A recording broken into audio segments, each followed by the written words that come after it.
Assalamualaikum warahmatullahi wabarakatuh. Bismillahirrahmanirrahim. Alhamdulillahi rabbil alamin. Allahumma salli wa sallim ala sayyidina Muhammadin wa ala ali sayyidina Muhammad. Nawaina ta'allum wa ta'lim, tadhakkura wa tazkir, wa naf'a wal intifa' wal ifada wal istifada wal hatha ala tamassuki bi kitabillah wa sunnati rasulillah wa du'a ilal huda wa dalala alal khair ibtiga wajhillah mardatihi wa qurbihi wa thawabihi subhanahu wa ta'ala. Qala al-mu'allif al-imam an-Nawawi fi kitabih al-arba'in nawawiyya nafa'ana Allahu bihi wa bi ulumihi wa bi ulumi sa'iri salihin fid darain amin. Ila an qala al-hadithu ats-tsamin 'ashar at-taqwa wa husnul khuluq.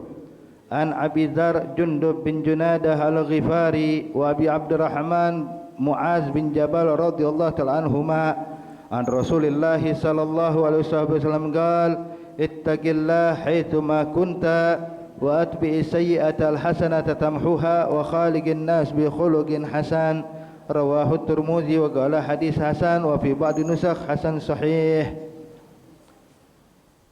An Abil Abbas Abdullah bin Abbas radhiyallahu anhuma qala kuntu khalfan nabiyyi sallallahu alaihi wasallam yawman faqala ya ghulam inni u'allimuka kalimat ihfazillaha yahfazka ihfazillah tajidhu tujahak idza sa'alta fas'alillah wa idza ista'anta fasta'in billah wa alam annal ummah law ijtama'at ala ayyanfa'uk bi syai'in lam yanfa'uka illa bi syai'in qad katabahu Allahu lak wa law ijtama'u ala ayyadurruka bi syai'in lam yadurruka illa bi syai'in qad katabahu Allah 'alaik rufi'atil aqlam wa jaffatis suhuf. Rawahu Tirmidzi wa qala hadis hasan sahih. Wa fi riwayah ghairi Tirmidzi ihfazillah tajidhu amamak ta'arraf ila Allah fi ar-rakha ya'rifka fi shiddah wa lam anna ma akhta'aka lam yakun yusibak wa ma asabaka lam yakun yukhti'ak wa alam anna an-nasra ma'a sabri wa anna al-faraja ma'al karbi wa anna ma'al usri yusra. Taib. Bismillahirrahmanirrahim. Alhamdulillah wassalatu wassalamu ala sayyidina Rasulillah wa ala alihi wa sahbihi wa mawalah. Hadirin hadirat yang dimuliakan Allah Subhanahu wa taala, melanjutkan pelajaran kita di hadis ke-18. Disebutkan di dalam kitab Al-Imam Nawawi dalam kitab Arba'innya, diriwayatkan oleh Abi Dzar Jundub bin Junadah al-Ghifari, begitu juga Abi Abdurrahman Sayyidina Muaz bin Jabal radhiyallahu anhuma wa ardahuma, bahwasanya mereka mendapatkan dari Rasulullah sallallahu alaihi wasallam, Nabi nyatakan ittaqillaha haitsu ma kunta wa atbi'is sayyi'atal hasanata tamhuha wa khaliqin nas bi khuluqin hasan. Nabi menyatakan ittaqillah, bertakwalah kalian kepada Allah Subhanahu wa taala haitsu ma kunta, dimanapun kita berada. Artinya ya ahbab, hendaknya seorang muslim dia itu harus memiliki ketakwaan kepada Allah Subhanahu wa taala dimanapun dia berada, baik di dalam tempat ibadah ataupun di luar tempat ibadah, baik di dalam rumah ataupun di luar rumah, pada saat apapun, baik pada saat bahagia ataupun sedih, pada saat senang ataupun sulit. Takwa kepada Allah Subhanahu wa taala adalah ciri bagi seorang mukmin. Makanya Allah Subhanahu wa taala selalu mengingatkan kepada kita di dalam Al-Qur'an bahwasanya kita diperintahkan untuk bertakwa kepada Allah Subhanahu wa taala. Selalu dan senantiasa Allah sebutkan di dalam Al-Qur'an perintah takwa kepada Allah. Sampai Allah Subhanahu wa taala menyatakan di dalam Al-Qur'an, ya ayyuhalladzina amanu taqullaha haqqa tuqatih wa la tamutunna illa wa antum muslimun. Wahai orang-orang yang beriman, bertakwalah kalian dengan sebenar-benarnya takwa. Ya. Arti bukan cuma takwa zahir, arti sebenar-benar takwa. Ya. Memang apa sih pengertian takwa? Dijelaskan oleh ulama. Pengertian takwa, Bapak Ibu sekalian, adalah imtithal awamirillah, menjalankan semua perintah Allah, wasjinabin nawahi, dan meninggalkan larangan-larangan Allah, masti'azam ma'astis'ar azamatillah wa haibatih, dibarengi dengan pengagungan kepada Allah. Jadi bukan cuma ibadah, bukan cuma meninggalkan maksiat tanpa mengagungkan Allah, bukan karena takut pada Allah.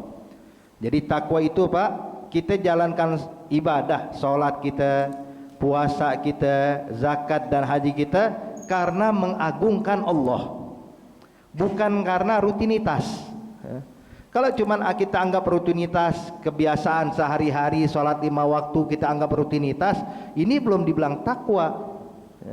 Memang dia menjalankan ibadah betul, tapi hakikat takwa belum dimiliki sama dia. Jadi hakikat takwa sebenarnya adalah menjalankan semua perintah Allah karena mengagungkan Allah.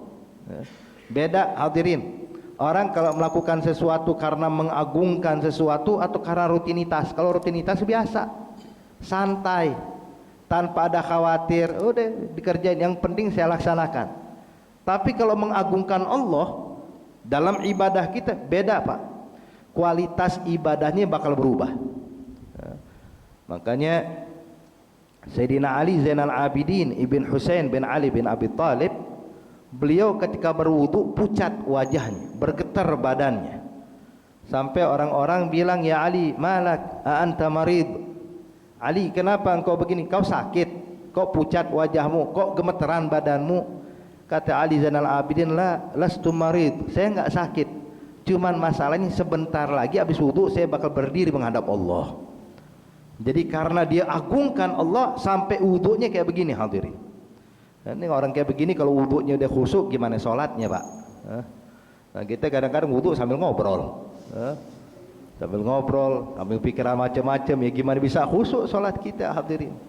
Makanya di sini hendaknya pengertian takwa itu adalah menjalankan perintah Allah sambil mengagungkan Allah, sambil memuliakan Allah. Baca Quran sambil kita agungkan Allah, bukan cuma sekedar kita baca, jadi baca sambil ta'zim, memahami firman Allah, memahami daripada apa yang diperintahkan dan dilarang oleh Allah di dalam Al-Quran. Makanya Sayyidina Ikrimah bin Abi Jahal radhiyallahu ta'ala anhu ardah, beliau hadirin itu kalau seandainya dia megang mushaf, megang Al-Quran di mushaf, belum sempat dibaca, gemeteran badannya, selalu mengatakan hadza kalam rabbi, hadza kalam rabbi, hadza kalam rabbi hatta yughsha alaih. Dia bilang ini firman Tuhanku, ini ucapan Allah. Enggak kuat dia pingsan hadirin, belum sempat baca Quran udah keburu pingsan. Sayyidina Umar Ibn Al-Khattab radhiyallahu ta'ala anhu ardah, itu kalau ada bulan Ramadan, masuk bulan Ramadan, dia khatam Quran cuma 1 kali hadirin. Beb, sama kayak kita dong, beda. Kalau kita khatam Quran 1 kali emang malas, ya. Pagi selembar, 2 lembar, siang 2 lembar, ya. Tapi Sayyidina Umar Ibn Al-Khattab, dia khatamkan Quran 1 kali dalam 1 bulan. Kenapa? Sebab dia baca sambil direnungkan maknanya. Terkadang Sayyidina Umar Ibn Al-Khattab baca 1 ayat pingsan, sadarnya udah 3 hari baru bangun.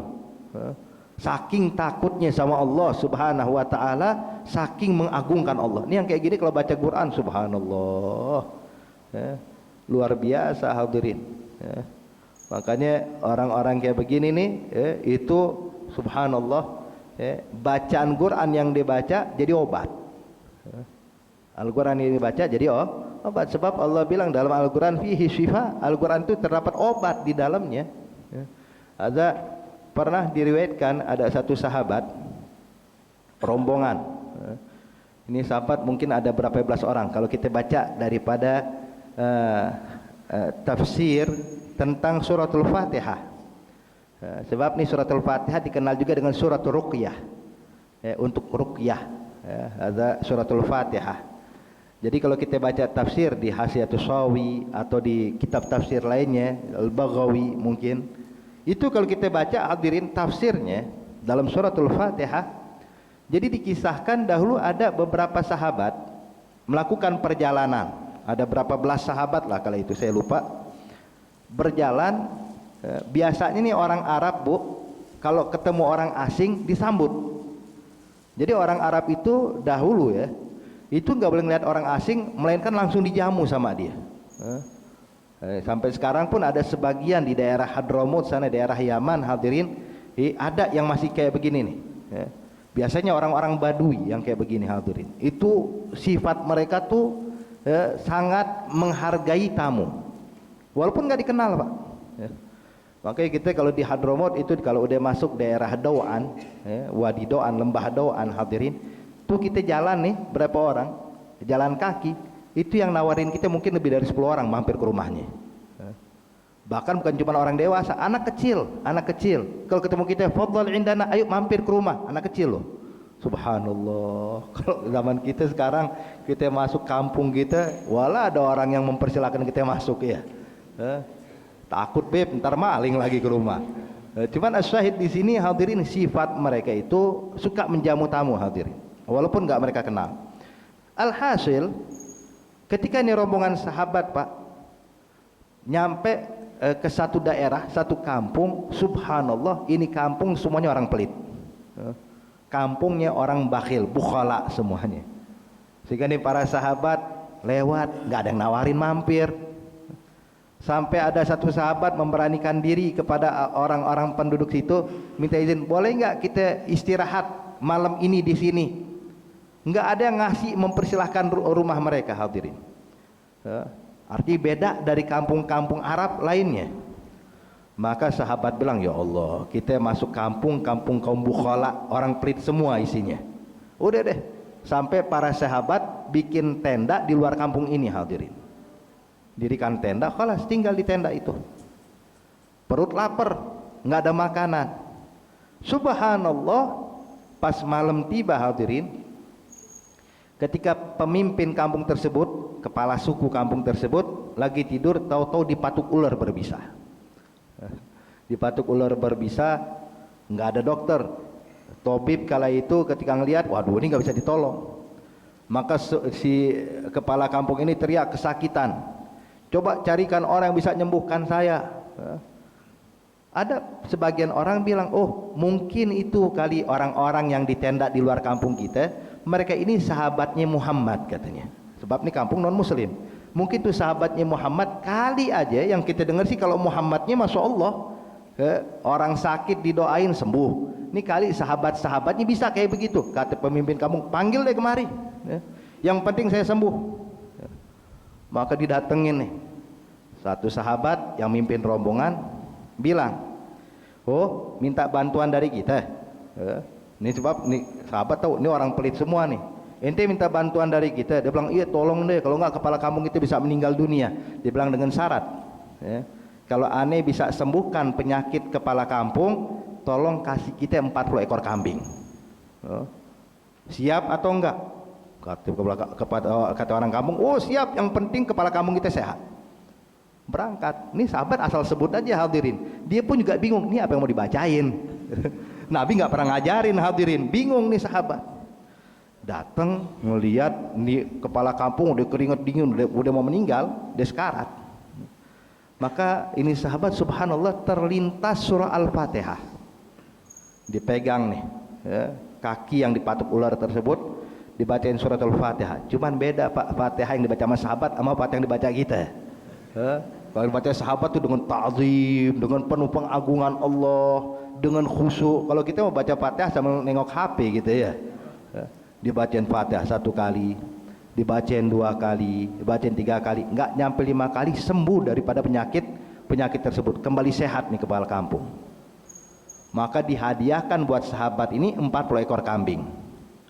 Pulang nih, bawa 40 ekor kambing ke tenda, disambut sama sahabat, Masya Allah, bawa kambing 40 ekor, kita butuh paling cuma 2 ekor, nggak apa-apa deh, sembelih dulu, kita makan dulu yang 2. Satu sahabat yang lain nanya, tapi ini halal apa haram? Itu sekarang kayak jual Al-Quran nih, bacaan Al-Quran biar dibayar. Waduh ini gawat urusannya ya. Halal atau haram? Dibilang udah deh, kita lagi lapar, kita mutor, kalau enggak kita bisa meninggal dunia, ini perjalanan masih panjang, makan dulu 2 ekor, lebihnya kita bawa pulang ke Madinah, ntar baru kita tanya sama Nabi Muhammad. Akhirnya disembelih 2 ekor kambing, dimakan sehingga mereka kenyang perutnya, melanjutkan perjalanan pulang, bawa 38 ekor kambing ke kota Madinah. Waktu sampai ke kota Madinah, maka bertanyalah mereka kepada Rasulullah, ya Rasulullah, ini kira-kira kambing yang kami bawa halal apa haram? Cuman makan dua ya Rasulullah. Kata Nabi itu halal.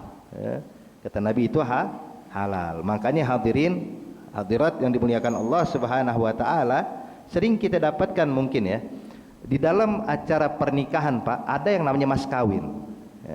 Mas kawin itu Bapak Ibu sekalian dalam ilmu fikih adalah sesuatu yang ada nilai harganya.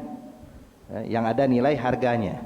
Maka pernah nggak antum dapatkan dalam acara pernikahan dengan mas kawin saya ajarkan dia baca surah Al-Baqarah, dengan mas kawin saya bacakan dia surah Al-Quran. Maka di sini hadirin menyatakan kenapa kok bisa mengatakan seperti itu? Berpatokan dengan hadis ini halal, walaupun cuma niat kita bukan nyari duit dari baca Quran, bukan nyari duit, tapi tujuannya kalau seandainya diberikan maka tidak dilarang dan tidak diharamkan oleh Allah Subhanahu wa taala berdasarkan patokan hadis tadi. Tayyib. Asyahid di sini hadirin yang dimuliakan Allah Subhanahu wa taala. Jadi orang yang benar-benar takwa pada Allah, lihat Al-Qur'an yang dia baca berubah jadi obat. Zikir yang dibaca berubah jadi hal-hal yang menakjubkan, jadi anugerah besar dari Allah Subhanahu wa taala. Makanya di sini kita harus punya takwa kepada Allah. Ittaqillah haitsu ma kunta. Bertakwalah kepada Allah dimanapun kita berada. Jangan punya standar ganda, di masjid bertakwa, keluar masjid hilang takwanya. Jangan. Bertakwa di Indonesia, begitu keluar negeri hilang takwanya. Jangan, tunjukkan takwa pada Allah dimanapun kita berada. Makanya Allah Nabi menyatakan ittaqillah haitsu ma kunta, dimanapun kau berada dan pada saat apapun. Jadi waktunya kapan, dimanapun tetap takwa kepada Allah Subhanahu wa taala. Taib. Kemudian yang kedua kata Nabi, wa'at bi'is sayyi'ah al-hasanah tamhuha. Dan kalau kita melakukan kesalahan, buru-buru cepat-cepat lakukan kebaikan. Sebab kebaikan yang kita lakukan bisa menghapus keburukan yang kita lakukan. Ibaratnya bisa menggugurkan dosa. Amal taat bisa menggugurkan dosa. Cuman hadirin, di sini ulama terbagi menjadi dua arti memahami ini hadis. Sebagian ulama mengartikan ini hadis al-hasanah yang dimaksud adalah amal taat, salat, wudu, baca Quran, puasa, arti semua macam ibadah. Al-hasanah yang dimaksud adalah ibadah, dan maksiat yang dilakukan adalah dosa yang kecil. Jadi kalau dosanya dosa kecil Bapak Ibu sekalian, itu bisa gugur dengan amal taat kita. Makanya Nabi pernah nyatakan di dalam hadis, kata Rasulullah sallallahu alaihi wasallam, inna salah ila salah wal jum'ah ila jum'ah wa ramadan ila ramadan mukaffirat ma bainahuma idza istanabatil kaba'ir. Nabi bilang dari salat menuju salat, Jumat menuju Jumat, Ramadan menuju Ramadan, itu bisa menggugurkan dosa di antara keduanya selagi dia tidak melakukan dosa besar. Jadi Nabi bilang bisa menggugurkan dosa. Arti dosa di sini adalah dosa kecil. Jadi intinya dosa kecil itu digugurkan dengan amal taat. Makanya disebutkan dalam hadis yang lainnya, ketika orang berwudu maka semua dosa yang ada di anggota wudunya rontok dengan keluarnya air wudu. Jadi kalau kita basuh nih, tetesan air wudu kita nih, air mustakmal itu membawa dosa kita. Dosa yang ada di wajah, dosa yang ada di tangan, dosa yang ada di kepala, dosa ada yang di kaki. Nah ini dosa yang digugurkan adalah dosa kecil. Kalau ada pun dosa besar itu tidak bisa digugurkan dengan amal taat, melainkan hanya dengan taubat pada Allah Subhanahu wa taala. Kemudian sebahagian ulama mengartikan hadis ini al-hasanah yang dimaksud adalah taubatan nasuha. Yang dimaksud dengan hasanah adalah taubatan nasuha. Artinya jikalau orang melakukan maksiat, maka yang bisa menggugurkan adalah taubat. Nah, tentunya di sini kalau taubat berarti dosa yang dilakukan adalah dosa besar, bukan dosa kecil. Ya. Sebagaimana disebutkan, Allah Subhanahu wa taala memerintahkan kita untuk bertaubat dengan taubatan nasuha. Allah nyatakan wa tubu ilallahi taubatan nasuha. Bertaubatlah kalian kepada Allah dengan taubatan nasuha, dengan sebenar-benar taubat. Nah, ini taubatan nasuha kalau dosa yang kita lakukan dosa besar. Nah, sekarang apa sih perbedaan dosa besar sama dosa kecil? Mal farq, apa perbedaannya? Dijelaskan oleh ulama, dosa besar itu menurut sebagian ulama ya, dosa besar itu yang dikenakan had, hukuman yang ditentukan syariat. Adapun dosa kecil yang tidak dikenakan had, yang tidak dikenakan hukuman syariat. Seperti apa hukuman syariat? Seperti orang mencuri, potong tangan. Minum khamar, dipecut. Berzina, dipecut atau dirajam. Kemudian membunuh, qisas. Jadi ini adalah hukuman yang telah ditentukan syariat, itu namanya had. Jadi semua dosa yang dikenakan had adalah dosa besar. Adapun dosa yang tidak dikenakan had merupakan dosa kecil. Maka menurut pendapat ulama ini, ghibah, namimah, berbohong itu dosa kecil menurut pendapat ulama ini. Namun sebagian ulama yang lainnya berpendapat enggak. Dosa besar itu adalah dosa yang mendapatkan ancaman di dalam Al-Qur'an. Jadi kalau Allah sudah menyebutkan dalam Al-Qur'an tentang hukuman orang yang melakukan maksiat walaupun tidak dikenakan had tapi dijanjikan atau diancam hukuman berat di akhirat, itu merupakan dosa besar walaupun tidak ada hukuman hadnya. Sebagaimana ghibah, bergosip, tidak ada hukuman had tapi Allah ancam dalam Al-Qur'an, maka dosa besar. Namimah, mengadu domba, tidak ada hukuman hadnya tapi diancam oleh Allah di dalam Al-Qur'an, maka namimah menurut pendapat ulama ini dosa besar. Berbohong juga sama, wahakaza. Jadi intinya hadirin, selagi dapat ancaman dari Allah di dalam Al-Qur'an, maka ini adalah dosa besar. Makanya sebaiknya kita harus jaga-jaga, khususnya maksiat yang diancam oleh Allah dalam Al-Qur'an, tinggalkan sejauh-jauhnya. Jangan gosip, jangan namimah, jangan berbohong dan lain-lainnya. Ini semua termasuk dosa besar yang sebagaimana pendapat ulama ini, sebab mendapatkan ancaman berat dari Allah di dalam Al-Qur'an. Taib. Jadi intinya sedangkan dosa kecil adalah dosa yang tidak mendapatkan ancaman dalam Al-Qur'an. Wahakaza. Jadi intinya hadirin, usahakan diri kita tinggalkan maksiat sejauh-jauhnya udah. Bahkan sebagian ulama khususnya kaum sufi bilang semua dosa itu nggak ada yang kecil, semuanya gede, semuanya besar. Kenapa? Sebab ente bermaksiat, melakukan kesalahan pada siapa nih? Ente melakukan kesalahan kepada Allah, melakukan kesalahan kepada Sang Pencipta, melakukan kesalahan kepada zat yang telah memberikan kita nikmat anugerah. Maka kalau kita melihat dari sisi ini hadirin, dosa nggak ada yang kecil, semuanya gede, semuanya besar. Contoh Bapak Ibu sekalian, mungkin sering kita sampaikan tentang masalah ini ya. Kalau seandainya ada kita mungkin Pak menghina tetangga kita, meledek depan mukanya, depan orang banyak, ente begini gitu, sebutkan keburukannya. Mungkin dia marah, ujung-ujungnya cuma berantem doang, berantem kelar. Tapi coba kalau presiden kita gituin, depan prajuritnya, depan apa namanya bawahannya, kita caci maki dengan makian yang sama, kira-kira berantem apa gimana kita? Beda hukuman ya. Kesalahan boleh sama hadirin, cuman kepada siapa kau melakukan kesalahan. Kalau engkau melakukan kepada yang besar, maka ada hukumannya. Nah begitu juga Allah lebih besar, lebih agung, lebih mulia dibandingkan raja dan presiden yang ada di dunia. Artinya di sini hadirin, kalau kita mau ngukur benar-benar, kalau kita bermaksiat, maksiatnya bukan kepada makhluk, maksiatnya pada Allah, maksiat pada Sang Khalik, maka tidak ada yang kecil. Maka di mata kaum sufiyin semua maksiat itu besar. Ini pernah dulu Al-Imam Syafi'i radhiyallahu ta'ala anhu wa ardhah mengajak muridnya Imam Ahmad bin Hanbal, ya Ahmad, ikut saya. Kemana ya Imam? Saya mau ngajak ente mengenalkan engkau kepada seorang ulama yang soleh, dikenal dengan Syekh Ar-Ra'i. Ra'i ini penggembala kambing Pak. Jadi dia ini alim, soleh, cuman kerjanya gembalain kambing. Kata Imam Syafi'i, ane mau ngajak ente ketemu sama dia. Maka berangkat Imam Syafi'i sama Imam Ahmad bin Hambal. Waktu naik ke atas bukit, hadirin, mau ke tempat Syekh Ar-Ra'i ini, dapetin tuh banyak kambing-kambing, ratusan ekor kambing lagi makan di ladang.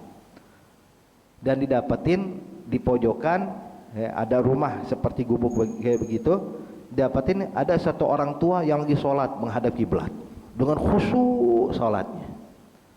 Maka Imam Syafi'i bilang, ya Ahmad, itu yang ane mau kenalkan pada ente, ada Syekh Ar-Ra'i, ini Syekh si pengembala kambing. Imam Ahmad penasaran, waktu datang ke situ, ini Syekh lagi sholat pak. Saking khusyuknya nggak ngerasa kalau ada tamu duduk di sampingnya. Maka lama nungguin Imam Syafi'i, Imam Ahmad. Imam Syafi'i sadar nih Syekh, kalau nggak diingetin, baca Quran 30 juz ini urusannya. Maka diingetin sama Imam Syafi'i, Bang, Assalamualaikum, atau berdahmat atau bagaimana, pokoknya mengingatkan kalau ada orang lagi nungguin dia. Sehingga ini Syekh sadar, maka dicepatkan sholatnya. Selepas salam, maka berjumpa dengan Imam Syafi'i, ngobrol dengan Imam Syafi'i. Kemudian Imam Syafi'i bilang, ya Syekh, ini muridku Ahmad bin Hambal, dia Masya Allah orang baik, bagaimana segala macam, disebutkan, dipuji oleh Imam Syafi'i. Dan Imam Syafi'i nengok kepada Imam Ahmad, ya Ahmad, ente kalau mau nanya sesuatu silakan tanya sama Syekh Ar-Ra'i ini, silakan tanya pada dia. Maka bertanya Imam Ahmad, gal ya Syekh, tadi waktu saya datang dengan Imam Syafi'i melewati tempat engkau, saya dapatkan engkau ini ada ratusan ekor kambing di situ, dan saya dapatkan engkau lagi sholat. Pertanyaan saya, ya Syekh, dalam mazhabnya engkau ini kira-kira zakat kambing berapa ya? Saya pengen tahu, mungkin ada perbedaan beda mazhab Imam Ahmad sebab haus akan ilmu. Maka Imam Syekh Ar-Ra'i ini berkata, gali Ahmad, ente mau jawaban pakai mazhab ente atau mazhabnya saya? Loh, ada dua mazhab. Dia bilang ada dua mazhab. Bilang kalau mazhabnya ente sebagaimana mazhab Syafi'i, hadirin, kalau orang beternak kambing punya 121 ekor kambing, maka wajib zakatnya 1 ekor kambing. 201 ekor kambing, 2 kambing. Kalau punya 40 ekor kambing, 1 kambing. Punya 121, 2 ekor kambing. 201, 3 ekor kambing. 400 ekor kambing berarti 4 ekor kambing zakatnya. Dan setelah itu setiap kelipatan 100 nambah 1 kambing. Kata Imam Ahmad, gal sahih, jawaban ente benar. Lalu bagaimana dengan mazhabnya ente? Maka dijawab oleh Imam Syekh Ar-Ra'i, dibilang abad wa ma malak milku sayyidih. Dibilang kalau menurut mazhab saya semuanya dizakatin. Mau berapa dizakatin? Kenapa? Sebab seorang hamba dengan apa yang dia punya semuanya milik tuannya. Saya dan kambing saya milik Allah. Tergantung, terserah Allah mengambil berapa, ambil udah. Imam Ahmad kaget, bilang subhanallah, ini orang jawabannya dalam. Terus ditanya, terus tadi anda dapatin ente lagi sholat, kalau orang lupa dalam sholat gimana? Kata Syekh Rai, ente mau jawaban dari mazhab saya apa mazhab ente? Bang, oh ada 2 mazhab. Dia bilang iya. Kalau mazhab ente ya Ahmad dengan Imam Syafi'i, kalau orang lupa dalam sholat, kalau meninggalkan yang wajib kemudian dia sadar, wajib dilakukan yang wajib yang ditinggalkan dan sujud sahwi sebelum salam. Bilang sahih. Kalau mazhab ente gimana? Kalau mazhab aneh, ini hamba adalah makhluk yang berbuat salah besar kepada Allah. Masa ia saat berdiri di hadapan Allah dia lupa? Maka hamba yang kayak begini pantas dapat hukuman puasa selama setahun. Imam Ahmad dengar kayak gitu geleng kepala. Waduh, ini urusannya berat. Untung mazhab kita Syafi'i, hadirin. Kalau enggak puasa terus kita urusannya ya. Syahid di sini lihat orang-orang yang subhanallah ahli ibadat yang benar-benar taat kepada Allah Subhanahu wa taala, begini keadaannya. Kualitasnya beda, hadirin. Kualitasnya beda. Jadi dia nganggap ini adalah lupa dalam sholat dianggap dosa sama dia. Kalau kita kagak, lupa maklum deh, mungkin lagi banyak urusan. Makanya hadirin hadirat yang dimuliakan Allah, ada disebutkan dalam kitab eh, apa judulnya ya, nama kitabnya itu, Masya Allah. Jadi disebutkan, kita ngeliat takjub dalam kitab tersebut. Jadi ada satu qadhi, ini qadhi hadirin ya, dia bisa menilai seseorang dari apa yang dilihat. Jadi sekali waktu nih, ada waktu dia jalan lewat masjid sama satu orang, dapetin imam lagi sholat jahar, sholat isya atau semacamnya, imam lupa bacaan, sehingga diingatkan oleh makmum. Lupa bacaan diingatkan sama makmum. Qadhi ini tersenyum, lagi jalan nih, dia nggak sholat di masjid, kebetulan lagi jalan, dapetin orang lagi sholat, imam waktu baca salah, ditegur oleh makmum. Nih qadhi bilang sama sebelahnya, ente tahu nggak, nih imam lagi punya masalah keluarga. Kata sang apa yang nemenin Syekh Qadhi ini bilang, ente tahu dari mana ya Qadhi? Ya. Dia bilang, iya sebab aneh sering lewat sini, bacanya nggak pernah salah. Baru kali ini salah, berarti dia lagi punya masalah, kebawa dalam sholat katanya. Akhirnya sekali waktu nanya nih kepada sang imam, imam saya mau tanya, mau ngobrol sama ente lagi punya masalah sama istri? Dia bilang, iya bener, istri saya begini, istri saya begitu, sampai kebawa dalam sholat, sampai lupa dalam sholat. Subhanallah. Lihat hadirin ya, makanya di sini ya, kalau kita ini Pak, ini lupa dalam sholat, kita anggap biasa, ma'zur. Tapi menurut Syekh Ra'i merupakan maksiat pada Allah. Makanya orang kayak begini, hadirin hadirat yang dimuliakan Allah, lihat orang-orang yang memiliki kedudukan mulia di sisi Allah Subhanahu wa taala, sadar maksiat, kesalahan sekecil apapun kepada yang maha besar.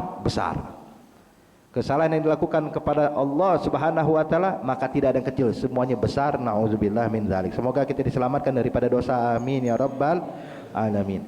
Kemudian hadirin, jadi yang bisa menghapus dosa itu kalau dosa kecil dengan amal taat, kalau dosa besar dihapus dengan taubatan nasuha. Kemudian Nabi menyatakan yang ketiga, wa khaliqin nas bi khuluqin hasan, dan berakhlaklah kepada manusia dengan akhlak yang baik, sifat yang terpuji. Berakhlaklah dengan budi pekerti yang baik. Nah ini hadirin hadirat yang dimuliakan Allah Subhanahu wa taala, Nabi kita diutus oleh Allah Subhanahu wa taala untuk menyempurnakan akhlak. Sebagaimana disebutkan di dalam hadis, innama bu'ithu liutammima makarimal akhlak. Saya diutus oleh Allah untuk menyempurnakan akhlak yang mulia. Jadi akhlaknya Nabi begitu mulia, bahkan untuk menyempurnakan yang sudah mulia. Makanya Allah Subhanahu wa taala menyebutkan di dalam Al-Qur'an, Allah nyatakan, wa innaka la ala khuluqin azim. Sesungguhnya akhlakmu adalah akhlak yang sangat agung ya Nabi Muhammad. Nah di sini Bapak Ibu sekalian, menunjukkan kita tahu yang namanya akhlak itu kan pasti disebutkan barengannya itu akhlakun karima atau khuluqun karim, ya. Akhlak karima atau akhlak karim ya, selalu seperti itu. Tapi khuluqun azim khusus hanya buat Nabi Muhammad ya. Akhlak yang sangat mulia. Makanya di sini kalau pengen tahu, Beb gimana sih biar kita punya akhlak yang bagus, ikuti Nabi. Contoh Rasulullah udah. Apapun yang dilakukan Nabi semuanya akhlak. Ucapannya penuh akhlak, perbuatannya penuh akhlak, pakaiannya dengan akhlak, ya, berjalannya dengan akhlak, duduknya dengan akhlak, berdirinya dengan akhlak, tidurnya dengan akhlak, makannya dengan akhlak, minumnya dengan akhlak. Semua yang ada pada Nabi Muhammad khuluqun karim, khuluqun azim. Maka kalau kita pengen mencontoh, pengen memiliki akhlak yang mulia, cari tahu Nabi Muhammad bagaimana sifatnya. Dan Allah Subhanahu wa taala telah mengajarkan kepada Nabi Muhammad banyak hal dalam bermuamalah, dalam berdialog, bahkan dalam berdebat sekalipun. Allah ajarkan caranya nih, wajadilhum billati hiya ahsan. Kalau memang harus berdebat ya Nabi Muhammad, maka berdebatlah dengan cara yang terbaik. Lihat, sampai berdebatnya pakai akhlak. Kalau kita kalau berdebat akhlak hilang sudah ya. Kalau ngomong penuh akhlak, tapi kalau dipancing emosinya akhlak hilang. Tapi kalau Nabi Muhammad enggak, diajarkan sama Allah berdebatnya pun pakai akhlak. Subhanallah. Makanya hadirin, Allah Subhanahu wa taala mendidik Nabi Muhammad sallallahu alaihi wasallam sampai Allah nyatakan di dalam Al-Qur'an, "Fabima rahmatin minallahi lintalahum walau kunta faddan ghalidhal qalb lan faddu min haulik fa'fu anhum wastaghfir lahum wasyawwirhum fil amr." Perhatikan ayat ini ayolah ahbab. Allah Subhanahu wa taala nyatakan, "Ya nabiku, ya Nabi Muhammad, engkau memiliki rahmat itu karena anugerahku, sebab aku yang bikin kau punya rahmat." Sehingga engkau bisa melemah lembut kepada sesamamu. Kemudian Allah nyatakan dampaknya kalau engkau enggak punya sifat lemah lembut. Allah nyatakan, "Walau kunta faddan ghalidhal qalb." Kalau engkau punya sifat kasar, keras ya Nabi Muhammad kepada umatmu, baik yang muslim maupun yang non muslim, yang beriman maupun yang tidak beriman, lan faddu min haulik, maka niscaya mereka bakal lari kabur dari engkau. Siapa yang sanggup duduk sama orang kasar, hadirin? Kita kalau duduk sama orang punya akhlak lemah lembut, kita senang, bahagia, ya. Bahkan kadang kita kangenin pulang ke rumah, ya Allah nikmat banget duduk sama orang tersebut. Kenapa? Sifatnya luar biasa, akhlaknya luar biasa, tawadhu, rendah diri, nikmat.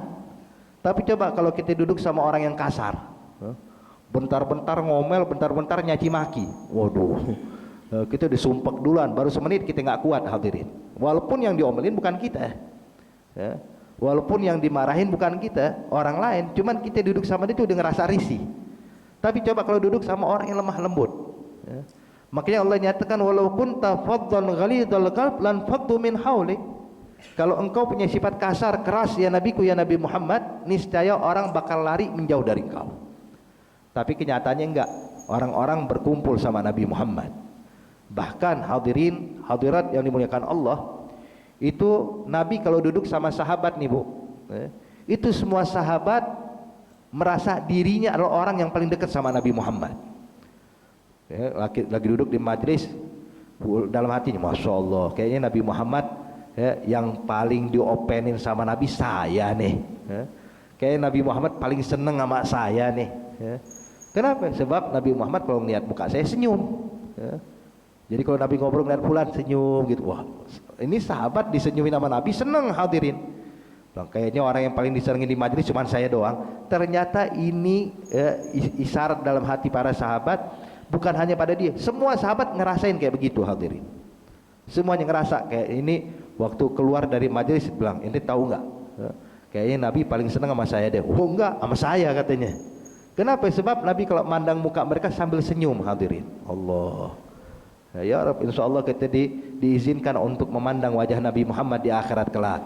Bahkan di dunia sebelum di akhirat bermimpi berjumpa dengan Nabi Muhammad. Amin ya Rabbal Alamin. Nabi Muhammad senyum, bahagia. Maka di sini hadirin ini sifatnya Rasulullah. Makanya dinyatakan oleh ulama, Sayyidina Ali bin Abi Thalib waktu mensifatkan gimana sih sosok Nabi Muhammad, maka dijawab oleh Sayyidina Ali, "Man ra'ahu badihatan habah wa man khalatahu ma'rifatan ahabbah." Sifat Nabi Muhammad, Bapak Ibu sekalian, kalau kita ngelihat spontanitas ini, baru kali pertama ngelihat, kita bakal ngerasain haibah, wibawa dan karismanya Rasulullah. Bahkan orang yang punya sifat keras, kasar, orang-orang Badui di Arab sana, kalau pertama kelihatan muka Nabi gemeteran, hadirin, kakinya. Man ra'ahu badihatan habah. Kalau ngelihat spontanitas, ngerasain karismanya Nabi Muhammad. Tapi wa man khalatahu ma'rifatan, kalau dia udah bergaul, duduk sekali dua kali sama Nabi, mandang wajah Nabi, dengerin ucapan Nabi, ahabbah, dijamin jatuh cinta sama Nabi Muhammad. Makanya ada salah satu orang kafir yang ditawan oleh para sahabat. Saya lupa nama sahabat, namanya siapa itu. Ditangkap, dihadapkan kepada Rasulullah. Terus sahabat bilang, "Ya Rasulullah, innahu fulan bin fulan, ini fulan bin fulan ya Rasulullah. Hadza ra'isul qaum." Ini kepala sukunya ya Rasulullah. Ini yang kita tangkap nih, ini tangkapan besar, ini kepala sukunya. Kata Nabi, "Oh, kalau begitu ikat dia di tiang masjid." Ini orang nih kepala sukunya, ikat di tiang masjid. Maka diikat di tiang masjid. Kenapa disuruh diikat di tiang masjid? Biar ngelihat bagaimana Nabi ketika sholat. biar dengar nasihat-nasihat Nabi kepada sahabat, biar dengar bacaan Al-Quran yang dilantunkan oleh Nabi Muhammad, sehingga diikat di tiang masjid. Maka dia lihat tuh Nabi Muhammad ketika sholat mendengarkan bacaan Rasulullah. Ketika Nabi duduk di depan sahabat, itu sahabat Pak di depan Rasulullah, ya, semuanya duduk mendengarkan Rasulullah, hening, nggak ada suara sama sekali, mendengarkan ucapan Nabi Muhammad, khusyuk luar biasa. Kadang kalau Nabi sedang memberikan nasihat, sahabat pada nangis. Ini orang ikut mendengar nih ucapan Nabi. Dilihat bagaimana sifat Rasulullah. Begitu kelar habis sholat isya, Nabi Muhammad di malam hari itu juga makan terus. Kata Rasulullah, kasih makan, disuapin makannya, dikasih minum. Jadi diperlakukan layaknya tamu, cuman diikat. Pas malam hari Nabi bilang sama satu sahabat yang jaga, tanyakan pada dia, mau masuk Islam apa kagak? Disamperin, Galia fulan, ente mau masuk Islam apa enggak? Dia bilang, la, saya enggak bakal masuk Islam. Kalau Muhammad mau bunuh saya, silahkan aja. Kalau Muhammad mau lepasin saya, ya saya bersyukur, berarti Muhammad orang baik. Disamperin, ya Rasulullah belum mau masuk Islam, dia ngomong kayak begini, kata Nabi, dibiarin, nggak apa-apa. Besoknya waktu tahajud, dia bingung, orang-orang pada duduk di masjid, ada yang lagi sholat, ada yang baca Quran, ada yang lagi berzikir, ada yang sujud doa sambil nangis. Dia nyaksikan tuh sahabat yang dilakukan di dalam masjid. Gak lama datang Nabi Muhammad. Begitu datang Rasulullah, berubah suasana masjid, makin haibah, makin penuh wibawa, makin penuh karisma, sehingga dia merasakan rohani, sesuatu yang berbeda. Sampai sholat, Nabi zikir, terus ta'alim, memberikan nasihat, kelar, pokoknya seperti yang dilakukan hari kemarin. Pas malam kedua, Nabi bilang sama sahabat, tanyain, mau masuk Islam apa enggak? Tanyain, ente mau masuk Islam? Dia bilang, la. Bilang sama Muhammad, kalau pengen bunuh saya siap dibunuh. Kalau Muhammad mau lepasin saya bakal berterima kasih pada dia. Gimana ya Rasulullah? Kata Nabi, biarin dulu. Hari ketiga, sampai malam hari, Nabi kembali tanyakan pada dia, mau masuk Islam apa enggak? Dia bilang, ya Muhammad, bilang sama Muhammad, kalau pengen bunuh saya siap, sebab saya ngaku salah. Kalau Muhammad mau lepasin saya bakal berterima kasih pada dia. Gimana ya Rasulullah? Kata Nabi, lepasin. Lepaskan dia. Maka dilepaskan. Ini orang bukan kabur Pak, dia pergi ke belakang, dia mandi, dibersihkan tubuhnya. Setelah bersih, datang kembali kepada Nabi Muhammad. Saya mengatakan, ya Rasulullah, ulurkan tanganmu, saya pengen masuk Islam. Kata Nabi, kenapa enggak dari kemarin mau masuk Islam? Dia bilang, ya Rasulullah, terus terang, dari malam pertama ane udah pengen masuk Islam, cuman saya malu kalau masuk Islamnya karena terpaksa, karena diikat tangan saya. Ntar orang nganggap, oh masuk Islam terpaksa nih. Tapi saya pengen buktikan, saya masuk Islam benar-benar dari hati saya, bukan karena terpaksa ya Rasulullah. Masuk Islam karena apa? Tahu bagaimana sifat Nabi. Man arafa man khalatahu ma'rifatan ahabbah. Makanya orang kalau dikenal Nabi Pak, pasti jatuh cinta. Sifatnya luar biasa, akhlaknya luar biasa. Makanya hadirin, hadirat yang dimuliakan Allah Subhanahu wa taala, kita lihat bagaimana para sahabat-sahabat Nabi cintanya kepada Rasulullah luar biasa.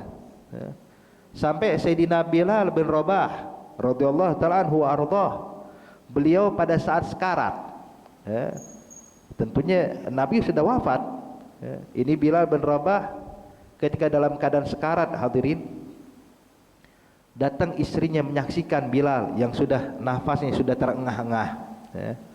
Maka istrinya pun menangis melihat keadaan Bilal lagi sekarat, hampir sakaratul maut. Istrinya menangis dan terucap kalimat, mengatakan, wa hazanah wa karabah, betapa sedihnya, betapa menyedihkan keadaan engkau ya Bilal saat ini, betapa susahnya keadaan engkau ya Bilal saat ini. Maka Bilal waktu dengar istrinya menangis sambil berkata wa hazana wa karabah, Bilal pun menolehkan wajahnya kepada sang istri sambil berkatakan, sambil senyum, hadirin, sempat-sempatnya senyum Bilal. Dia pandang istrinya mengatakan, la balwa darabah, tidak, tapi saat ini saya begitu bahagia luar biasa. Kenapa? ghadan alqa ahibba Muhammadan wa hizbah, sebab besok saya bakal berjumpa kembali dengan kekasihku Nabi Muhammad dan para sahabat-sahabat yang telah mendahuliku. Subhan. Bahagia hadirin.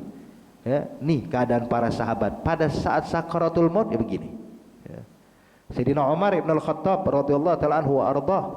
Ya. Ketika dia dihujamkan pisau, ditusuk oleh Abu Lu'lu' al-Yahudi.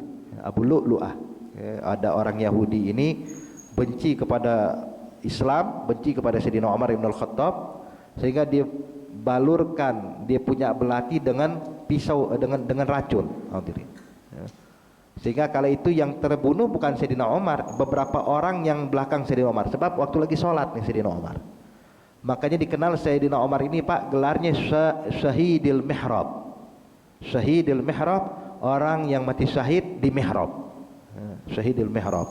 Kenapa? Sebab lagi sholat subuh berjamaah, waktu ngimamin sholat, ini orang Yahudi dari belakang Pak, ya, maju ke depan, melesat, menghujamkan pisau ke kanan ke kiri untuk menusukkan pisau belati kepada Sayyidina Umar. Ya. Sehingga ditusukkan pisau tersebut sampai tembus perutnya Sayyidina Umar dan lambungnya pun bocor. Sampai dalam riwayat hadirin Sayyidina Umar ibn al-Khattab, sebab yang bisa menawar racun itu kan susu. Waktu dituangkan susu ke mulut Sayyidina Umar, maka masuk dari mulut keluar dari perut. Ya. As-syahid di sini Sayyidina Umar sadar, nggak bakal lama lagi hidupnya, bakal meninggal, sebab nggak ada makanan yang bisa masuk, minuman nggak ada lagi yang bisa masuk.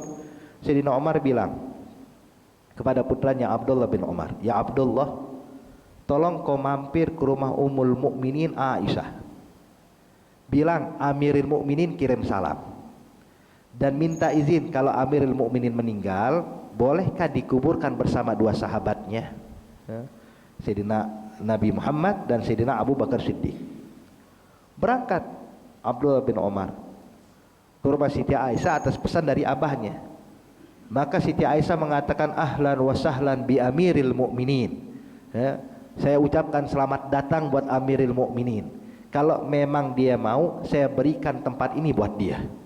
Sebab saya nggak berani menolak permintaan Sayyidina Umar, Amirul Mukminin, pimpinan orang beriman. Saya berikan buat dia. Dan ketahuilah ya Abdullah bin Umar, sebenarnya ini tempat adalah tempat yang saya dambakan. Saya berharap kalau meninggal bisa dikuburkan bersama ayahku dan suamiku, satu rumah. Ya. Cuman kalau memang Amirul Mukminin yang minta, ya saya berikan buat dia. Pulang nih Abdullah bin Umar, ngasih kabar gembira buat abahnya. Abah, Masya Allah, Siti Aisyah mengizinkan. Itu Sayyidina Umar Pak, dalam keadaan sekarat, ya, menetes air matanya, selalu mengatakan Alhamdulillah. Ya Abdullah, tahukah engkau, harapan aneh seumur hidup cuma pengen berkumpul sama mereka di dunia juga akhirat. Ya. Jadi kalau memang diizinkan, saya bersyukur, ini adalah suatu dambaan saya. Dan ya Abdullah, nanti kalau abahmu benar-benar meninggal, mandikan abah, kafankan abah, sholatkan abah, dan bawa jenazah abah kepada rumah Siti Aisyah. Minta izin sekali lagi. Takutnya Siti Aisyah ngizinin sebab saya masih Amirul Mukminin, menjabat Amirul Mukminin. Sebab kalau udah meninggal, saya bukan lagi Amirul Mukminin, saya cuma Umar bin Khattab. Maka nanti yang kedua kali minta izinnya jangan Amirul Mukminin, bilang Umar bin Khattab minta izin. Kalau diizinkan, kuburin di situ. Kalau nggak diizinkan, kuburkan saya bersama para sahabat di Baqi'.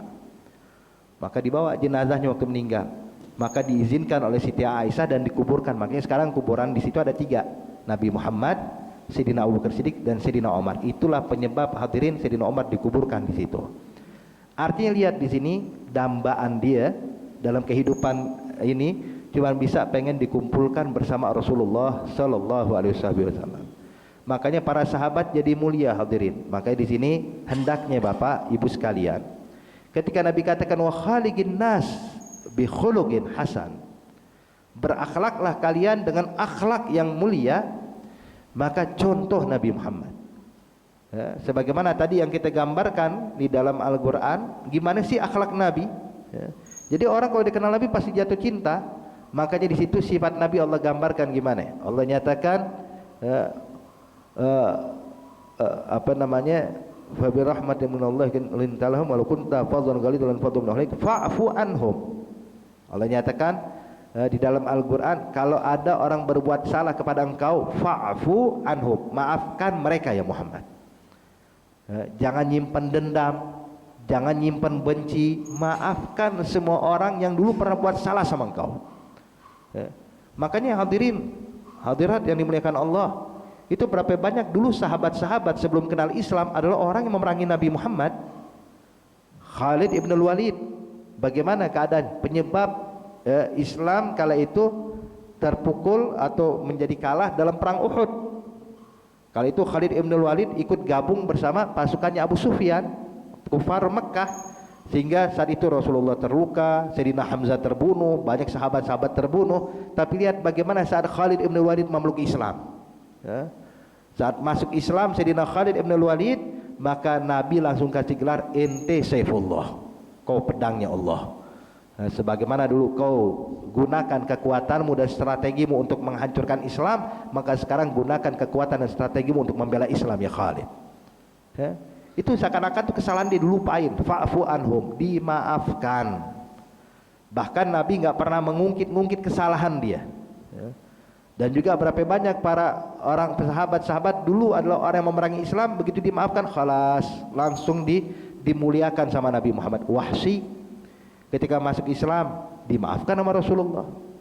Dan juga Ka'ab bin Zuhair yang dahulu dia adalah yang suka memprovokasi, menggerakkan massa untuk memerangi Nabi Muhammad dengan bait syairnya, dengan ucapan-ucapan dia. Tapi begitu masuk Islam, apa kata Nabi Muhammad? Ya Ka'ab, kalau dulu kau gunakan syair-syairmu untuk memprovokasi memerangi Islam, maka sekarang gunakan syair-syairmu untuk membela Islam.